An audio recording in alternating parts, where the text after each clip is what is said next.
Good afternoon, everyone. This is Mark Robertson with the 506 Investor Group, and today we're having another webinar on another fund. And today I would like to introduce Blake Hansen and Travis Barney. They're both with Alturas Fund, and they're going to go over a brief bit about their background and about the fund, and then we'll go through our questions. And feel free to add questions either to this chat box or to our shared investment spreadsheet. And so for now, I'd like to introduce Blake. Welcome, Blake.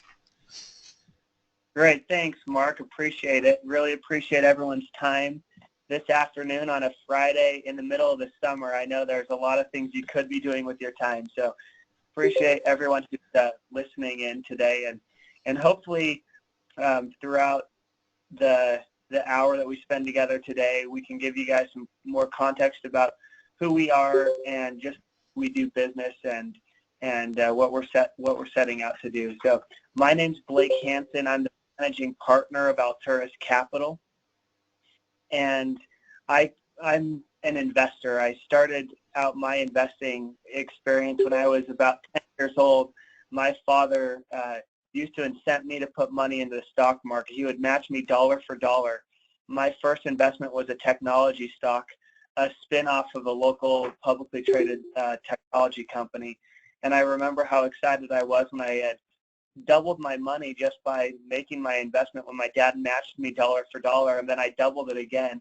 The stock went from about $10.50 a share to $20 a share, and so I got started early. And when I went to college, I got started investing in real estate when I was a sophomore in college. So my background is that I really have found a passion in investing and latched early on to the philosophies of Warren Buffett and value investing, and found very, very easy ways to take a lot of his philosophies about value investing and applying those into real estate. So my first 15 properties I purchased when I was in college, and I was fortunate enough to not have enough credit at the time when I got started buying single family and some duplexes and triplexes and fourplexes. I couldn't just go down to the local bank and get a bank loan. And so I was forced to use some more creative financing techniques like straight options and lease options and seller finance. And really the foundation of the way we invest today started back then. Because I had to look at cash flows, I was essentially assuming underlying or existing debt financing. I had to make sure that out of the gate I could cover that debt service. So one of the things that we've fixated on, and that I've fixated on since I was young and investing in real estate, was this notion that your net operating income had to be sufficient to cover your debt service with enough margin of safety that you could weather any storms that might come with the inevitable market cycles. And that served us very well in how we evaluate and underwrite our real estate that we add to the portfolio. So in 2005, I was very fortunate to have a day when one of my investors one of my renters in the middle of the night called me up and said, "Blake, I'm really sorry, but I burned down your house." And I worked with the insurance company. They rebuilt the house. I had done a seller finance on it, so I was, I'd essentially borrowed the money from an existing property owner who was carrying the note. And it turns out that, we were able to fix it up using the insurance money, and I sold it. And I was still in college, and I think I netted something like $35,000 or $40,000 off of the transaction.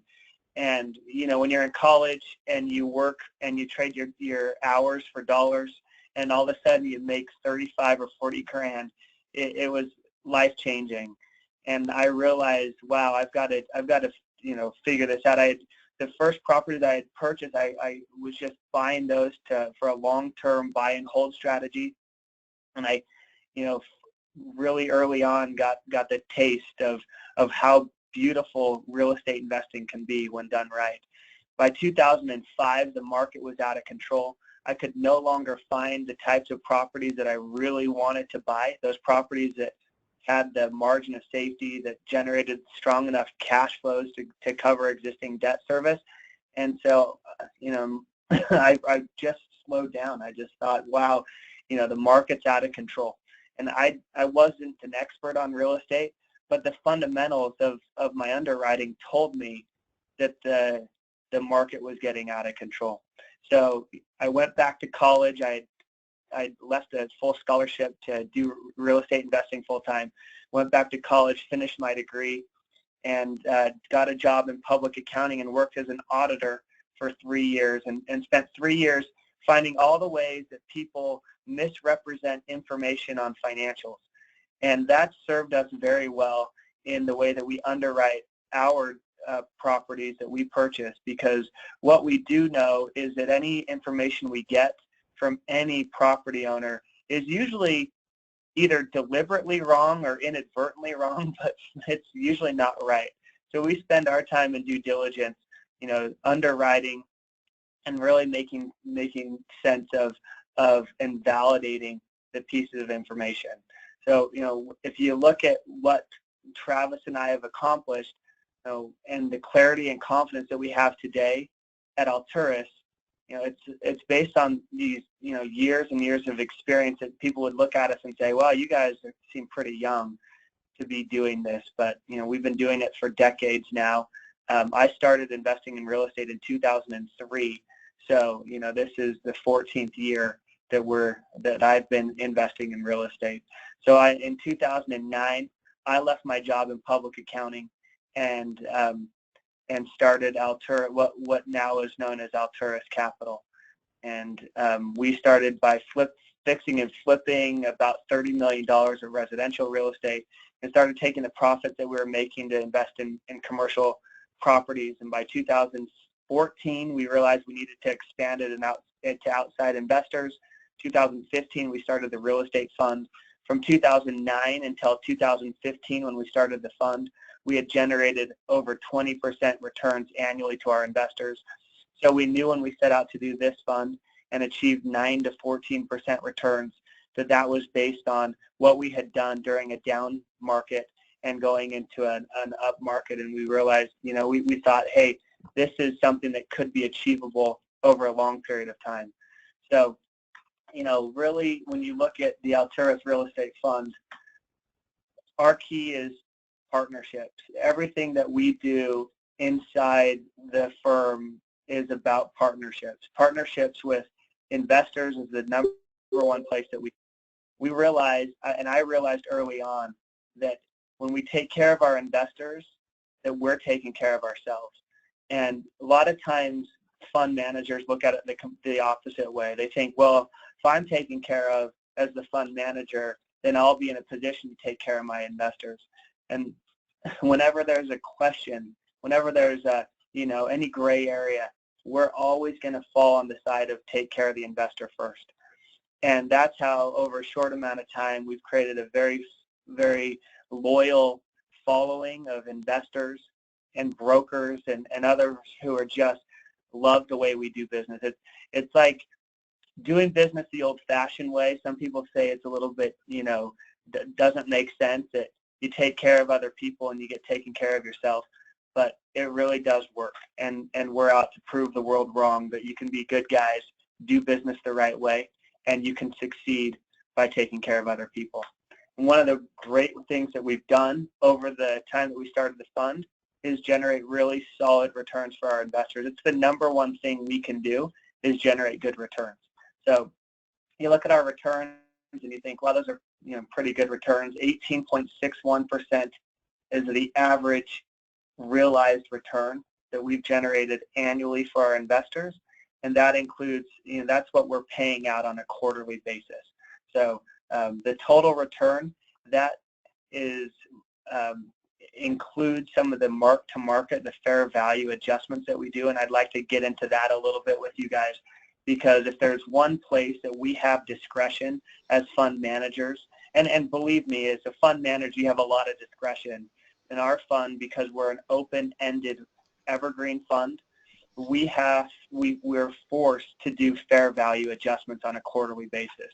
We've priced units in the fund on a quarterly basis, and when we're required by our auditors to do a fair value adjustment. The auditing standards and the accounting standards require it.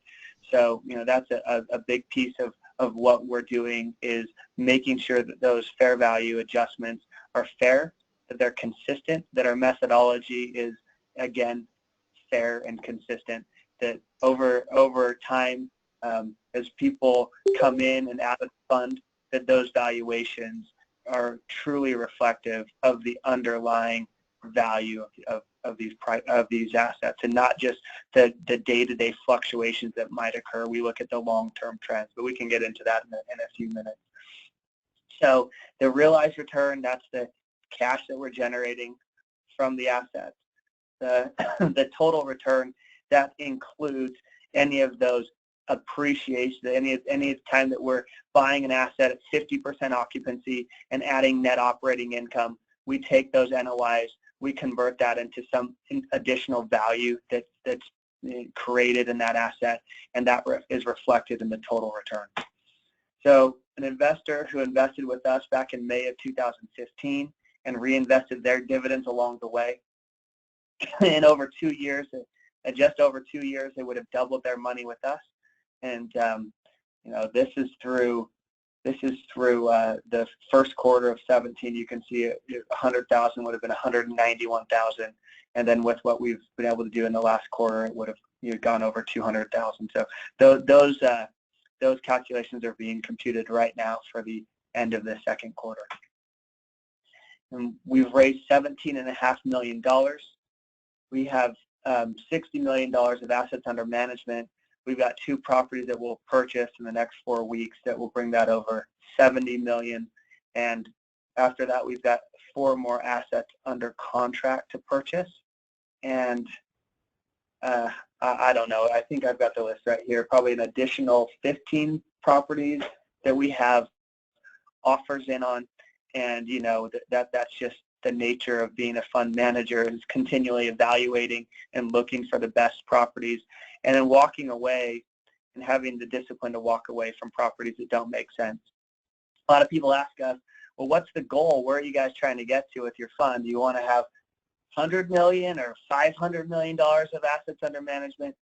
Are you trying to raise $100 million or $500 million? What are you trying to do? And our answer is pretty simple. We want to continue to grow the fund as long as it makes sense, one asset at a time. We'll add an asset if it makes sense. If we go for a stretch of time where we can't find any assets to purchase, then we'll continue to maintain the portfolio of strong assets that we already have, and that's it. We just don't set our goals, and our mile markers along the way are not based on how much money we're going to raise. In fact, I feel like that would be a disalignment of interest with our investors if our only goal was to raise more and more and more money. I feel like the only way to truly take care of our investors is to make sure that each asset that we add to the portfolio meets or exceeds the overall of what we've already accomplished in the fund. Why trend down? Why add assets that start dragging down the yields? That doesn't make sense. We want to add assets that help us drive these solid risk-adjusted returns across the entire portfolio. Of the $17.5 million that we've raised, our largest investor to date is Fairway America. Their Fund 7 has invested $3 million with us. They've committed another $750,000 for these newest investments, and their Fund 6 has invested $100,000 with us, and they also manage a Keiretsu real estate fund, and that fund has invested $300,000 with us. So Fairway is an entity in what they manage. They in the next couple weeks will be over $4 million that they've put in into the fund. So here's a summary of our offering. It's pretty straightforward. We have, I want to go into alignment of interest a little bit more. but we required ourselves in the PPM to put in at least 5% of the first 10 million we raised. This is our first fund. Travis and I, are not independently wealthy, and we don't have all of our money in liquid cash. So over time, I think you're going to see us continue to put more and more of our wealth into the fund. This is our only investment vehicle. We do not invest in real estate outside of the fund. This is our one place that we put our money. So I think, that's the way that we align our interests. In addition, we don't charge transaction fees, so we don't charge an acquisition fee or a disposition fee. We really only get paid on the promote on the back end. Up front, we charge a 1.5% asset management fee. That's $15,000 for every $1 million that we raise, and that really is just to keep the lights on. It's the base level. There's no way we would ever get wealthy off of that.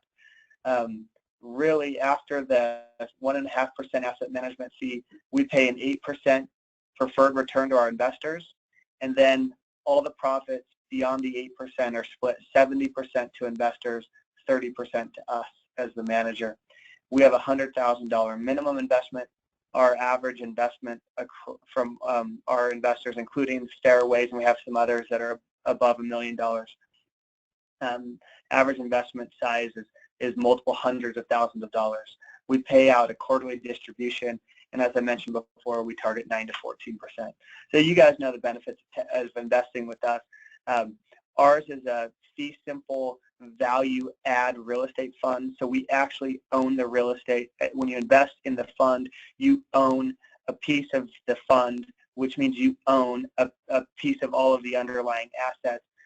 Because you own the assets, because of the way we set it up, you get the cash flows, you get the benefits of the principal pay down, you get the tax benefits including depreciation, and you get the asset appreciation. So it's the full spectrum of the benefits of investing in real estate. And for example, because of some accelerated depreciation that can be used, and just the favorable tax benefits. Last year, for example, of the capital or the income that we produced and paid out to investors, they paid taxes on a fraction of that just because of the depreciation. So as you guys know, there's some significant benefits. In addition, the long-term capital gains that you get once we own the assets for a year and a day. So we've invested, our investment philosophy is contrarian. Just like most of you guys know, we know that speculating is not investing. Speculation is lucky, it's emotional, it's getting caught up in the euphoria of markets. We know that investing requires discipline, analysis, research, the type of underwriting that really differentiates speculators from investors. Speculators get destroyed when market cycles. Investors, we actually like when market cycle because the market cycles create opportunities.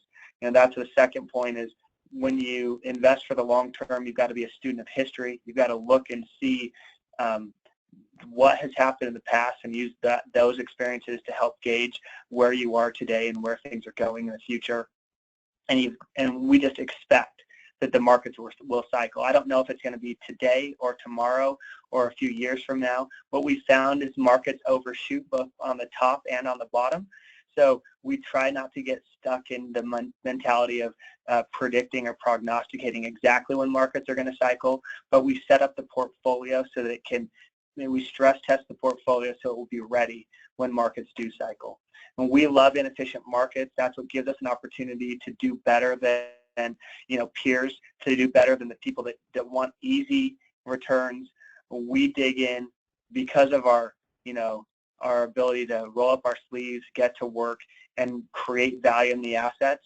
We can turn these inefficient markets into a way to generate outsized returns for our investors.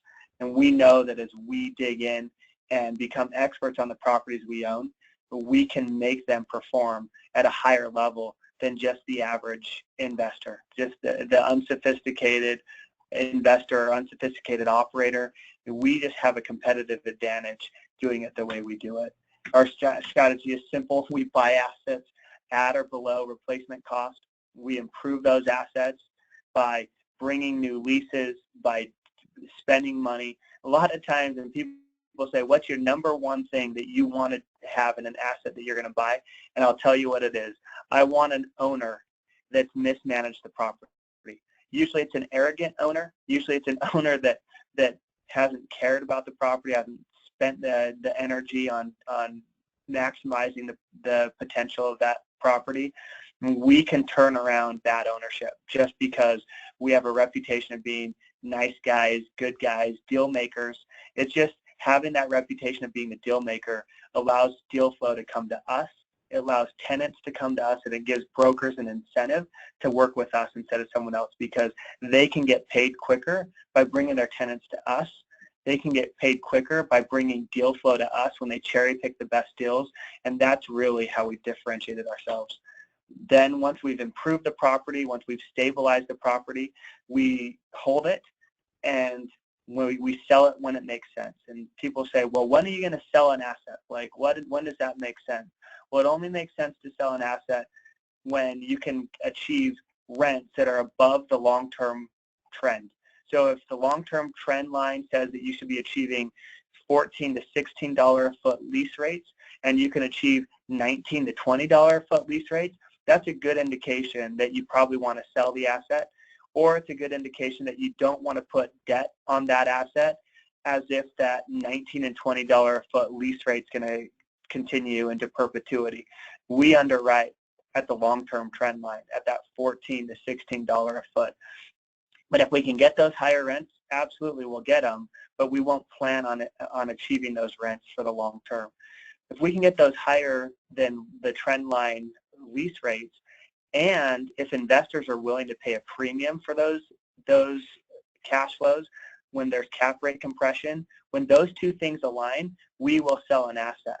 So we want to be patient and have the portfolio in a conservative position where the debt service is conservative, where we know we can weather the storm, but take advantage and be ready to capitalize on the times in the market cycle when investors are ready to pay a premium. I can tell you one example, an asset that we purchased, a multifamily asset. We purchased it for $1.2 million. We had an appraisal on it that said it was worth $1.6 million. It was, about an 11 or 12 cap on in-place income, so it was generating some really solid returns. And we had someone that offered us, $1.7 million. We just said, no, we're not interested. And we got them to pay over $2 million for an asset that we had purchased for $1.2 million. And at that point, when people are just, being stupid and paying too much, we'll gladly give them the asset because, hey, we know it well, and if it doesn't perform in the next market cycle, it sounds like a great opportunity for us to swoop back in and buy it at the right price. So, we're happy to make money for our investors and unload these assets when it makes sense, but that's not out of the gate. We don't just plan on selling assets within, at stabilization. We really look individually at each asset and across the portfolio to decide when we're going to sell. And that, one thing to note on the way we underwrite on a 10-year IRR. When you look at the standard way of evaluating an asset, typically people underwrite on a 2 or 3, maybe a 5-year hold. And by doing that on a discounted cash flow, you actually are overweighting your exit. So whatever you're going to make on that exit when you sell the property, it really influences your IRR. When you push that exit event 10 years down the road in a discounted cash flow model, that exit is doesn't have much of an impact on the overall returns, the IRR that you're getting, and it overweights the cash flows of the operational cash flows of the property. We really feel comfortable knowing that our portfolio generates strong cash flow, and that when we put reasonable amounts of debt, that we can service our whole portfolio no matter what the market conditions are. So, and one of our other competitive advantages and how we get deal flow is through our partnerships with brokers. Brokers love working with us. In fact, the deal flow comes to us. The projects that we've done in Seattle, in Phoenix, in Salt Lake, we're working on some projects down there. These projects come to us because brokers that do business with us, they pick up the phone, they call their friends and say, you really got to call Blake and Travis. They take care of people. They know what they're doing. They're well capitalized. They're great to work with. You should do deals with these guys. So that's how deal flow comes to us. So we don't sit out here and have some, scheme of finding all these properties and sifting. We don't sift through, all thousands of emails a day and trying to find the right deals. The projects that we do come to us because of our reputation. Here's some tenants that we have. Of course, we have partnerships with our tenants. We have a geographic focus of the Intermountain West and Pacific Northwest. In fact, we were looking recently at some of the population growth trends across the country over the last few years, and this exact footprint of ours mirrors the top states in the country with the highest growth rate. There's only 2 states outside of our footprint that are on the list, and those are Texas and Florida. So, and obviously that depends on what you're looking at, but some of the latest population growth trends and over the last 10 and 15 years, these states provide a unique opportunity for our investors for a couple reasons. A lot of times you invest in properties that generate good yield, but you don't really anticipate that there's going to be any upside in those assets because, you're buying them on yield. It may be apartment complex in the Midwest or upper Midwest. You can buy it for the right price. It generates good solid cash, but there's just not the population growth that's going to drive any appreciation in those assets. We live and play and invest in a part of the country that you have the benefit of both great yields, because we're not talking about buying assets in California and the coastal markets for the most part, but we get great yields on these. We buy on really good cap rates and stabilize most of our properties in the 9 to 11% cap rate. And we also have the possibility of appreciation. Even though we don't bank on it, it's something that, as we create the value, we get to that appreciation. So we really like this geographic focus, population growth, job growth, just really strong markets for us. Here's the way we mitigate risk. I know I'm probably out of time, Mark, so we can go into Q&A. But, we use a diversified strategy. We don't focus in on one particular asset class in particular. We buy the main food groups, the core commercial food groups, retail, office, multifamily, industrial. Although our portfolio currently doesn't have any multifamily because of where we are in the market cycle. We've owned multifamily, but we sold out of it because people are willing to pay a premium. We've looked at hundreds of multifamily projects and properties to purchase, and we've only found one that made sense. We focus on cash flow. It's the only thing that drives asset appreciation. Real asset appreciation is cash flow.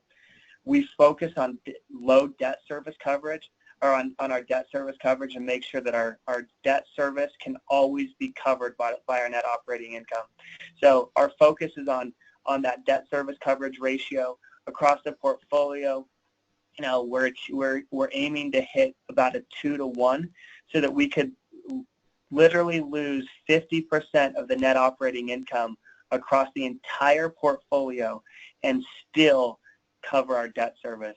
As many of you know, typical underwriting standards from financial institutions usually sits in the 1.25 to 1.3. We're significantly higher than that, and that's how we feel comfortable about the overall portfolio. We use conservative underwriting. It's a key, having come from an audit background, underwriting is everything. It's those assumptions that you make going into the acquisition that set you apart. and allow you to know and have confidence that you're making the right acquisition at the right price.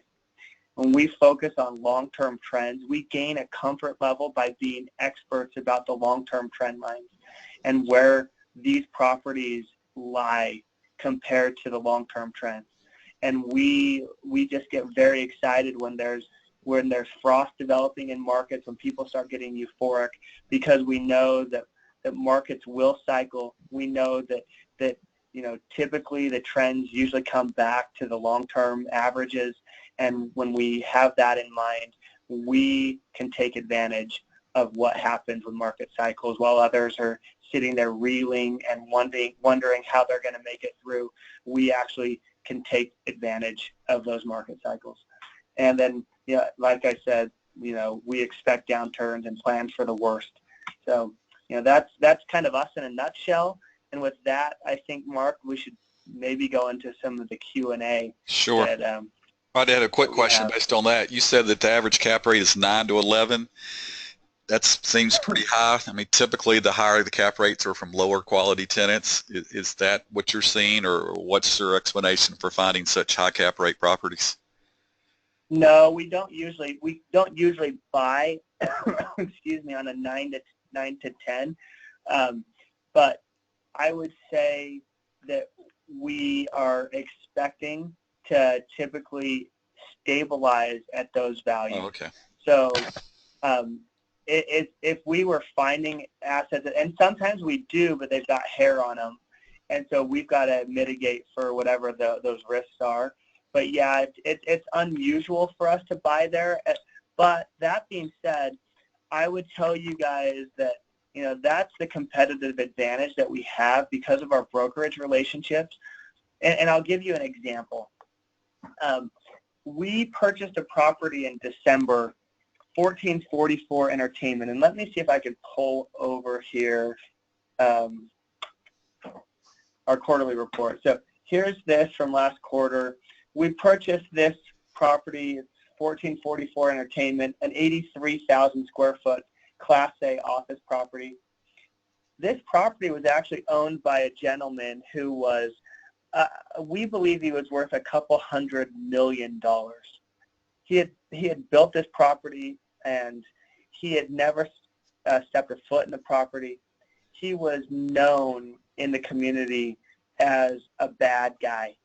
He was a deal killer. He got his ego involved in a whole bunch of deals. In fact, when we purchased the property, it was 67% occupied. Right now, it's 100% leased up. We purchased it in December. We're now in July. We're completing the tenant improvements, and a lot of these leases are just commencing now. But he owned this for 10 years. He had 3 floors that had never been leased up. It wasn't a matter that he couldn't sign leases. It wasn't a matter that the property, was a bad property. Right on the interstate, great internet, great accessibility was great visibility. All it was this guy was a jerk. He just couldn't do it. He just literally couldn't make it happen. So when people found out we owned it, they started bringing tenants left and right. Oh no, we've got this guy. He didn't want to go there with the previous owner, but he'll come now. And we literally got existing tenants to expand, and we brought in new tenants to take over entire floors.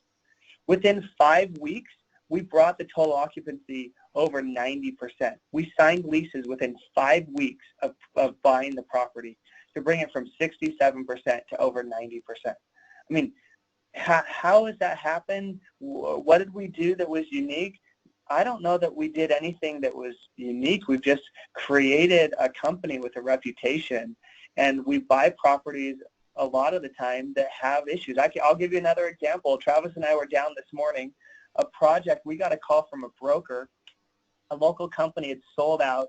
There was a startup company, and they sold out to the Danone Group, Dannon Yogurt out of Paris, and it was this food company. They were called Happy Family, and now they're a subsidiary of this large multinational company, and they want an entire floor of a 3-story office building.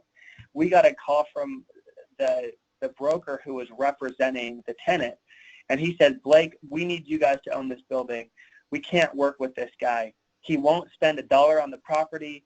We're willing to spend more on the lease, but he's not willing to give us any concessions. He's not willing to spend any money. We want you guys to own it.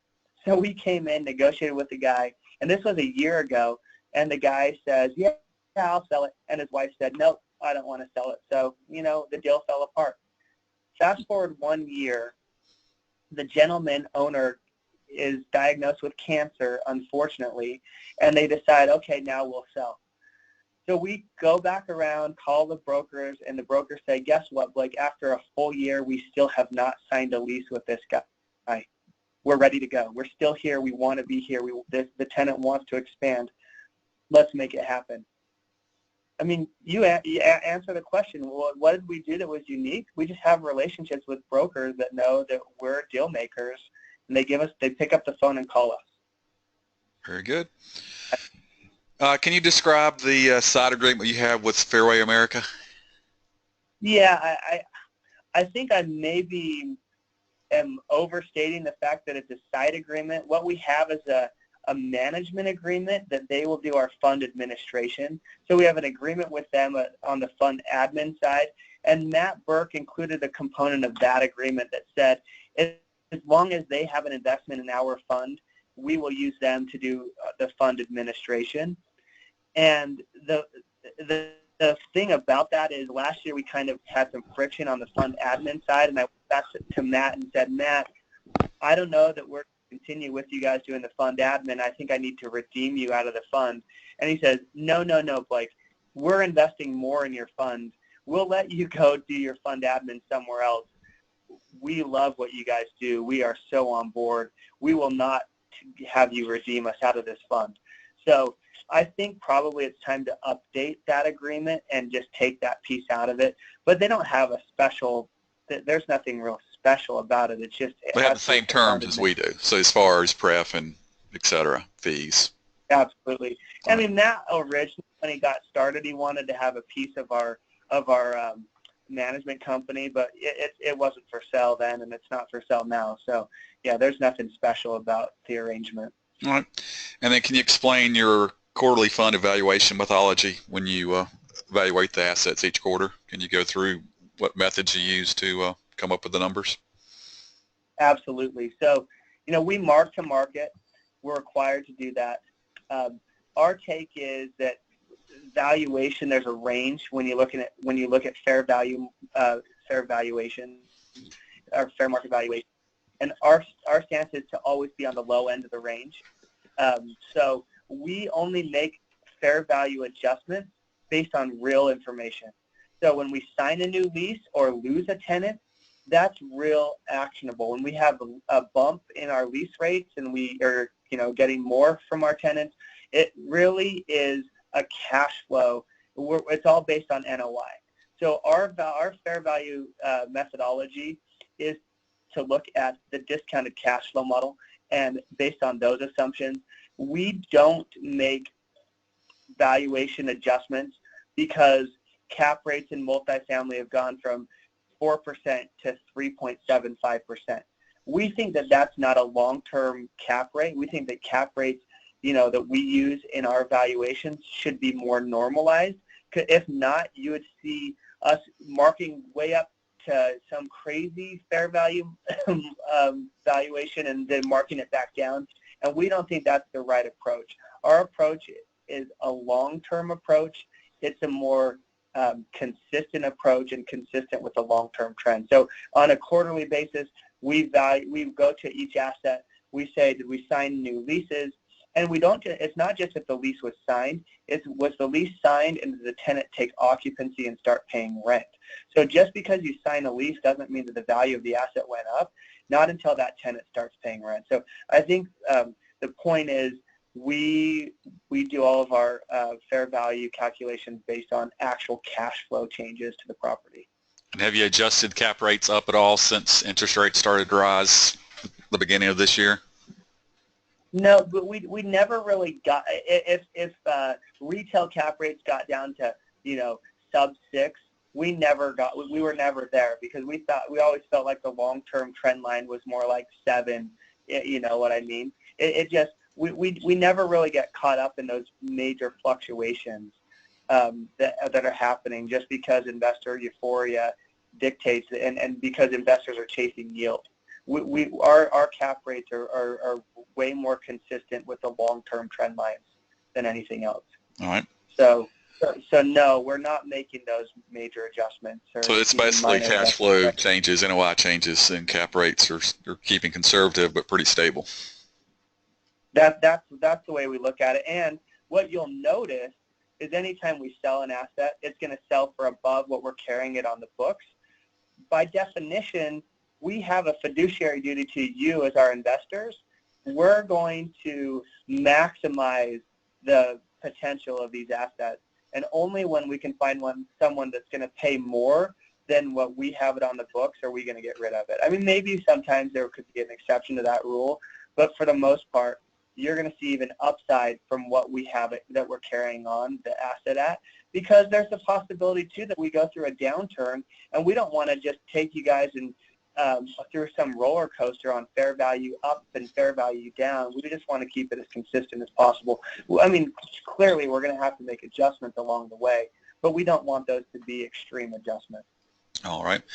And do you accept solo 401k funds? If not, why not? So it's our understanding that there's a 25% ERISA cap that kicks in once you accept 401k dollars.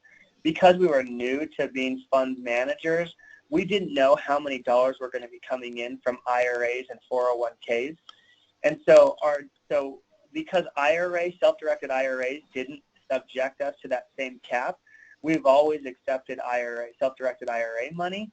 But the 401k dollars, we just wanted to have a little bit more history, knowing how our capital was coming in and from who and from what sources. So we're not really close to that cap right now, so we may decide to accept 401k funds in the future, but it's just one of those things that we haven't done yet, and we may decide to do that sometime soon. It will be later. It's just under evaluation. Every quarter we look at that. So later, maybe next year, or later, maybe next quarter, or you just don't know yet? I don't know. I don't want to set a false expectation there. Okay. I think if there are folks that are interested in that, they should let us know, because if we're getting a lot of interest, then we should really consider doing it. So, let us know if that's something that makes a lot of sense for you guys and your group, and we would definitely consider making that change. It wouldn't be that big of a deal. All right. And if we decide to invest today, when would our capital be deployed, and at what price? I think that's a great question that I don't have a precise answer to, and I would be a liar if I told you exactly when your capital would be deployed. We do a cash flow projection, obviously, for months in advance, and we have a pretty good idea. But sometimes we put a property under contract and it doesn't close, and that's because we're looking up for our investors, and we only want to buy the properties that make sense. So, I would tell you that generally we do close as we expect, but sometimes we don't. Sometimes we walk away. So I don't try to tell people that I'm going to be able to invest their money within a couple weeks. I would say right now, generally speaking, we usually deploy money between 4 and 6 weeks on average from when someone invests it with us.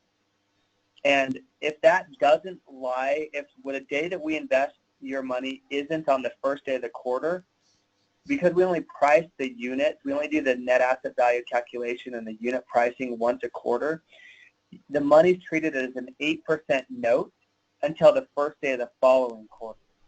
So it's a little bit tough to, we've debated this at length internally. How are we going to deal with new money that comes in? And our approach is then take care of current investors first, because once you invest with us, we're going to do everything we can to make sure that your yields are protected. So we're not going to bring in money unnecessarily just because someone has had their cash with us for 4 weeks and it's the end of a quarter. I'm not just going to subscribe their money just because it's the end of the quarter. So I would say you've got to be patient with us as you get your money into the fund, but you should rest confidently knowing that once your money is in with us, we're going to do everything we can to protect your yield. So that, I mean, the specific is, if you've invested money with us today, I would expect to deploy that money sometime in maybe late August or September before the next quarter. But every day that changes. You know, there are some days that an investor sends us $1 million, and you know, you are going to send us $50,000, and that gets in front of you. It's on a first in, first out basis. Now that doesn't happen very often. Let's be honest. Typically, I have a lot more confidence in that, but I just don't know exactly when it will be. But like I said, typically it's 4 to 6 weeks. But I do want to bring up one point. When we buy an asset, say we buy an asset this quarter in July, and you had put some money in the first, you know, in July, and your money is at a temporary note at 8%, and we buy that asset at $4 million, we will not mark that asset up for at least 1 to 2 quarters after we purchase it, because that would be very unfair to have your money come in, be used to purchase the asset, and then you have to buy in at a higher price. We just don't think that that would be fair to your investment. So we've made the internal policy to wait at least 1 to 2 quarters so we protect any investor whose money was used to acquire the asset. All right. Your first few assets seem to have performed very well. What did you see in them that other local investors did not?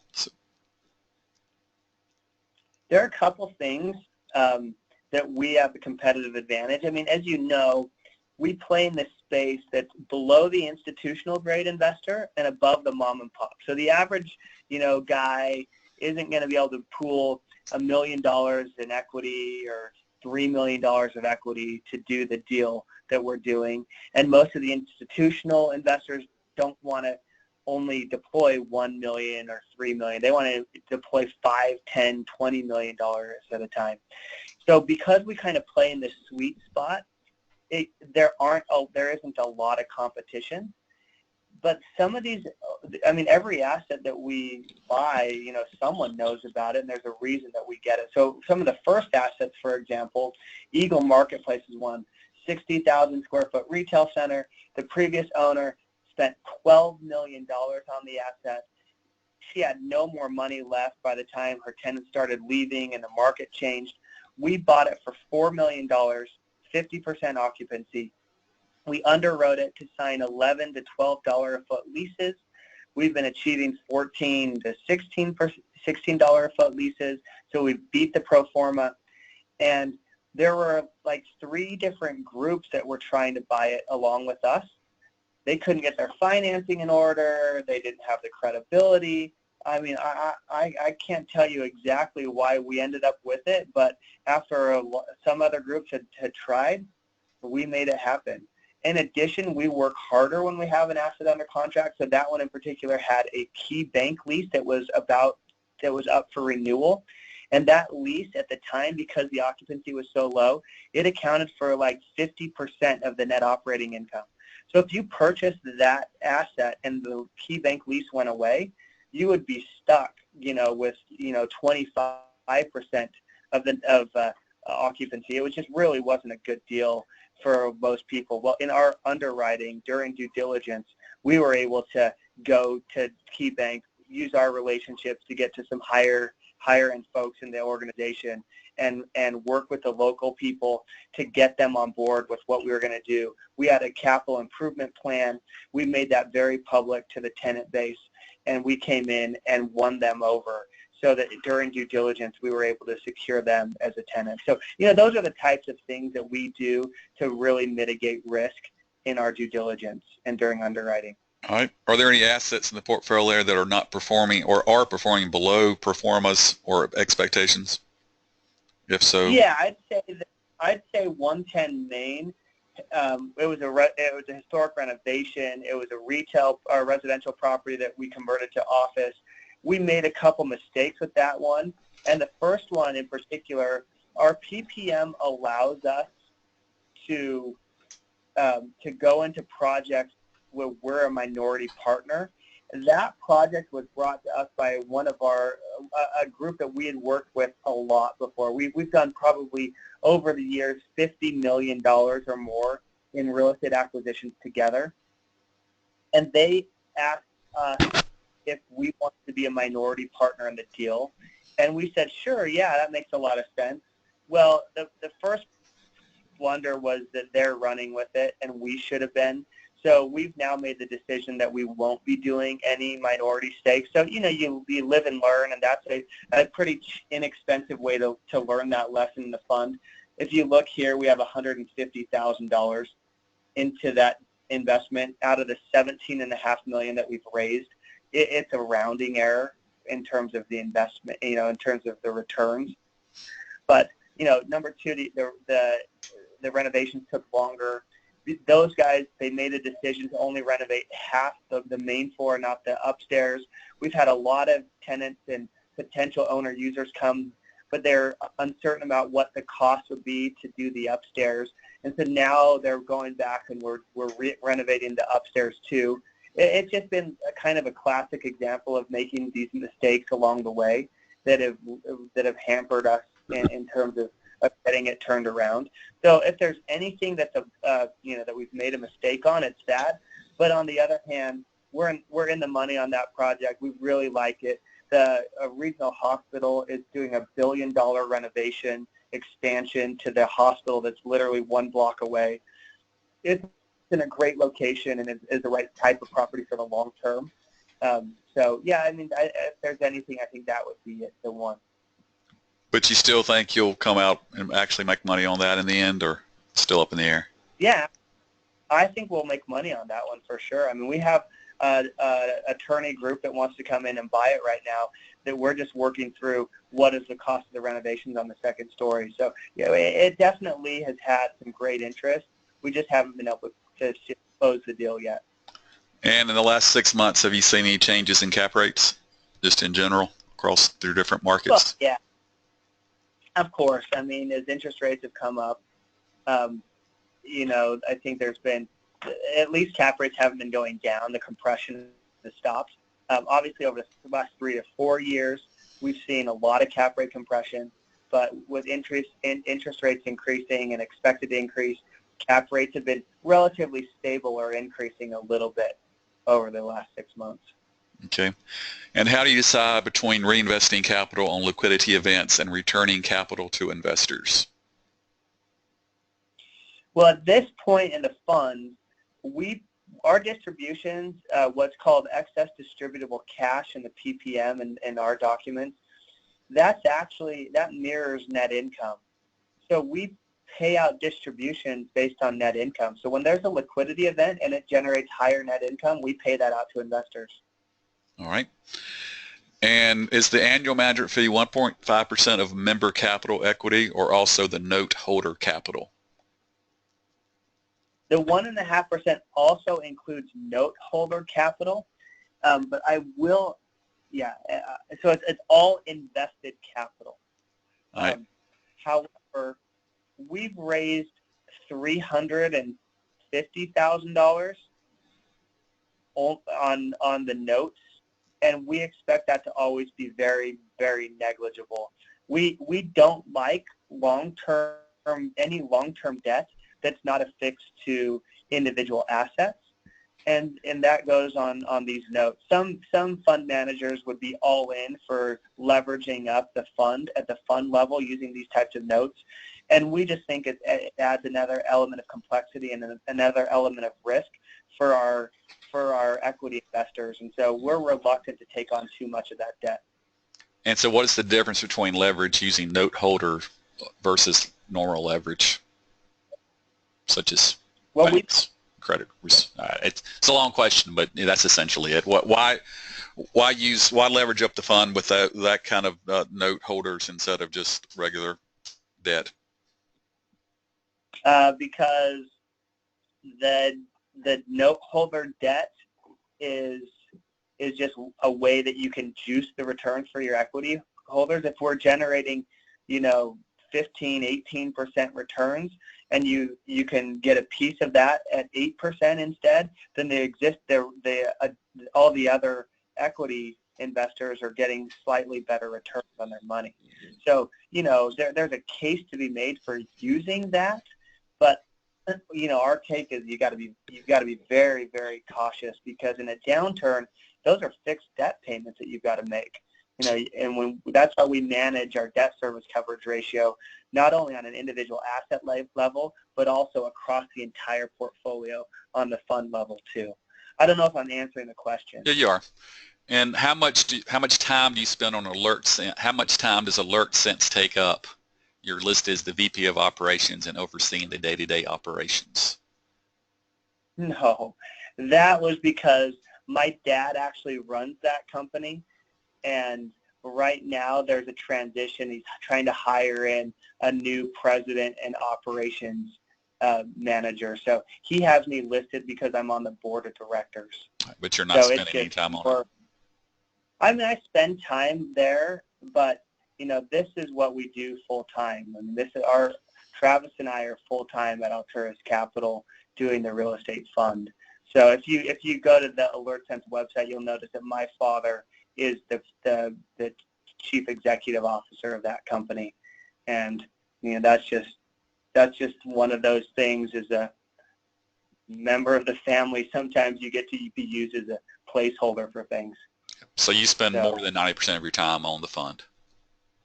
Oh, yeah, absolutely. All right. I mean, we're all in. This is what we do. This is our primary investment vehicle right here. So. Okay. Can you list the levels of the capital stack in order of priority and each level's dollar amount or percentage? So can I list across the portfolio? That would take, I could probably do that offline. Are we talking about, what's first position debt versus note holder debt versus equity investor? Is that what we're talking about? That's my assumption. I guess, you answer other questions. Only $350,000 of note holder debt, and there's, what, $17 million of equity? And then, yeah. And the average loan to value was 65%? Yeah, I did the calculation before. It's not, as you guys know, valuations are subjective, so it's difficult for me. If I put 10 real estate professionals in this room who are very qualified and gave them our portfolio and said, tell us what our loan to value is, they'd all give 10 different answers because it's a subjective number. That's why we use debt service coverage, because that's scientific, and those same 10 real estate professionals would give the exact same number on debt service coverage. So, we looked at it, and it's below 60% overall loan to value on the portfolio, but that's subjective. Who knows exactly what it is? Yep. But it's in that. And is there any asset class that you will not invest in, and what is your favorite asset class at this time? We really shy away from investments in multifamily today, because multifamily has kind of got that, it's more than just a trifecta.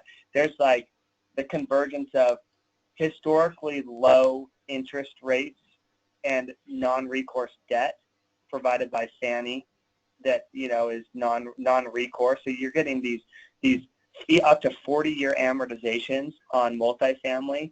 It really is driven up, it's compressed cap rates. You've got historically low vacancies. You've got rent growth that's been just off the charts for a long time, and all of that with investors chasing yield, it just really set itself up for what we think is some trouble ahead. Now, like I said before, the problem with markets is they always overshoot, and the same dynamics that went into last downturn won't be the ones that take us into the next. So I just don't know. I don't know exactly, where that's going to go, but we can't find any multifamily projects that meet our criteria. We just can't find them. And does the internet not scare you about retail, or you get niches that are resistant to that? Yeah, So our philosophy on retail is you've got to be very, very careful with retail. I mean, it's got to be internet resistant type of tenants that you put in. You know, big box scares us, mid box scares us, generally speaking, unless, you know, we've actually have a mid box retail project under contract, out of state owner. They had a Staples, or it was Office Max. Office Max was the tenant. That lease, you know, it expired. They're sitting on this vacant box, and they want to sell. They won't lease it up. So, you know, we put it under contract, and we've got all this interest from these fitness companies, these, you know, Gold's Gym type of groups. In fact, we have 3 different groups who are bidding against each other to try to lease it out from us. When we get that stabilized, and you know, we won't buy it unless we have a long-term lease in place, number one. But once we have that lease in place and they're paying rent, we'll flip out of that as soon as we can. So yeah, I mean, we still will play in those spaces, but we're very careful. It's got to be the right store, the right tenant, with the right quality tenant. Generally, we still do like some of the B quality neighborhood retail centers where you can undercut the you know, the A quality retail centers, where, you know, you can provide the $11 to $15 a foot leases, whereas the next cheapest stuff along the retail corridor might be $22 to $30 a foot, even approaching $40 a foot. So we believe there's a place for those service retail, you know, internet resistant type retailers. Right. And a follow-up question to the quarterly valuations. What is the actual cap rate you use when you do the discounted cash flow evaluation? It depends on the asset. Every single asset's different. I mean, you know, a retail asset is going to be different than an industrial asset. It's going to be different than an office asset. An asset in Seattle and Boise and Salt Lake City and Phoenix, they're all going to be different. So, you know, generally speaking, it's going to be a conservative number, but it's always different. I would be lying to you if I told you it's one thing or another. I'll tell you this: one of our lenders, who's a very conservative lender, they're actually the state employee retirement system, so they manage all the pension funds for the you know, school districts and the firefighters and the police officers. They actually do lend money on real estate, and we're one of their, you know, we love borrowing money from them because they're a conservative lender. They look at everything on a 7.5 cap. So any NOI that you generate, they cap it out at a 7.5 cap. And that, you know, generally speaking, we feel comfortable with that type of a cap rate, you know, depending on the asset and all these other things. But we definitely aren't pushing things down into the 6.5 and 5.5, and that doesn't make sense for us for long-term cap rates. But in general, are you about the same as your purchase price cap rates, or a little bit higher, a little bit lower, or is there any kind of trend? Yeah, I mean, I mean, we're definitely not going in there making assumptions that we're gonna, in this interest rate environment, we don't expect that we're going to sell something for a lower cap rate than what we're buying. I mean, unless we're buying it at a screaming deal, which a lot of times we can, we're gonna still be careful about it. I mean, we're not paying market prices, so it's hard to say exactly what we bought it at, if that is generally reflective of the overall market cap rate. But you know what I'm saying. We're careful to assume anything on an exit cap rate in an increasing rate environment. It's just that wouldn't be prudent. Can you speak to the upcoming acquisitions? The 2 that were sent out in the email look pretty interesting. Are there any other ones that you can speak of? I mean, the one I just told you guys about, that office building where we've got a tenant that's taking the entire floor and they want to pay a lot more money. We've got, yes, I was kind of just speaking to a couple of them. One of them was that mid-box retail property, that Office Max that we're filling up. One of them's a little redevelopment play up in the Seattle market. One of them's a little retail center that's, you know, going through some challenges, and we've got a tenant in tow that's looking like they're going to take that. Yeah, I mean, it's the standard stuff that we do. It's always trying to create value in advance of purchasing the assets. All right, very good. Well, that's the last of the submitted questions. And if anyone in the chat room has any other questions, please type them out, or I unmuted the people that I could. So if anybody else has other questions, we'll give everybody one last chance.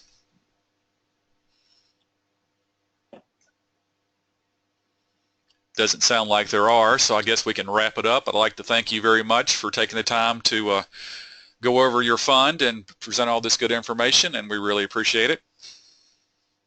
Yeah, thank you so much, Mark. It's been wonderful and amazing what you guys have created. I think it's wonderful to have a big group that can, do this type of due diligence, and what you guys are doing is just great. I just really feel, honored that you guys would reach out to Travis and I and get an opportunity to present. And if there are any other questions or concerns, everyone can reach out to us directly, and we'd love to answer anything we can for the whole group. We have one last one on the chat. It says, please speak about the pre-sold Alturas homes, what type of profit and percentage they make up in the fund. Yeah, so those assets and those investments generate a 22.5% return to the fund, and as a percentage, it's an investment that's going down. We actually started with that investment because we knew it was an easy way to start generating good returns for our investors until we could build up the commercial real estate portfolio. And over time, we'll be that investment will be diminishing until it probably goes away entirely. But so that generates. Is that what it shows? What's that? $2 million was invested in the homes. Is that what the slide shows? That's right. Yep, and it's a 22.5% return. So it's pretty expensive capital and something that we don't want to have forever. But it was a good way for the first couple of years to just have to put some cash to work for our fund investors. So. But the pre-sold portion, are they all pre-sold? I don't understand that particular investment. Is that absolutely? So they're not all pre-sold, but the majority of them are, and they're in A-plats. And in fact, that's one thing we'd love. If anyone ever wants to come to Boise, we can show them that particular investment, and feel free to go to alturashomes.com so you can see more about that. But these are A-plats. These are really strong communities, and they're generally pre-sold. And the ones that aren't, we have a really high rate of putting them under contract before we even finish the construction. So it's a pretty low risk proposition. We don't own any land in the fund, in that side of the business. The Alturas Homes piece, just there's nothing that has the massive fluctuations in prices like land does. And we are based on our reading of history, home builders typically got in a lot of trouble when they were leveraging land, and we just don't have any land in the portfolio or land anywhere.